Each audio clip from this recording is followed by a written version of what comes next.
বাংলাদেশের মানবাধিকার পরিস্থিতি নিয়ে যারা ছবক দেয় তাদের দেশের মানবাধিকার পরিস্থিতি কি তা সবাই দেখতে পাচ্ছে। একই সাথে অন্য অনেক দেশের তুলনায় বাংলাদেশের মানবাধিকার পরিস্থিতি ভালো বলে দাবি করেছেন পররাষ্ট্রমন্ত্রী হাসান মাহমুদ। বিকেলে ফরেন সার্ভিস একাডেমিতে বৈশাখী উৎসব অনুষ্ঠানে এই দাবি করেন মন্ত্রী। যুক্তরাষ্ট্রের শিক্ষার্থী ও শিক্ষকদের উপর দমন পীড়নের সমালোচনা করে মন্ত্রী বলেন, মানবাধিকার পরিস্থিতি উন্নতির জন্য সবাইকে একসাথে কাজ করতে হবে।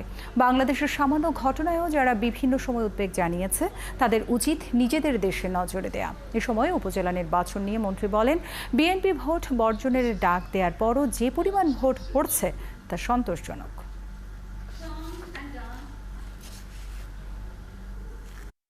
মানবাধিকার কোনো জায়গায় পারফেক্ট নয়।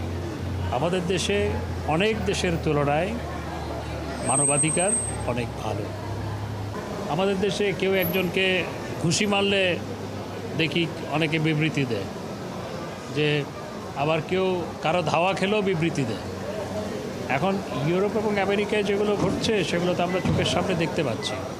সুতরাং আমাদের সবারই মানবাধিকার যাতে আরও ভালো হয় সেজন্য কাজ করার প্রয়োজনীয়তা রয়েছে।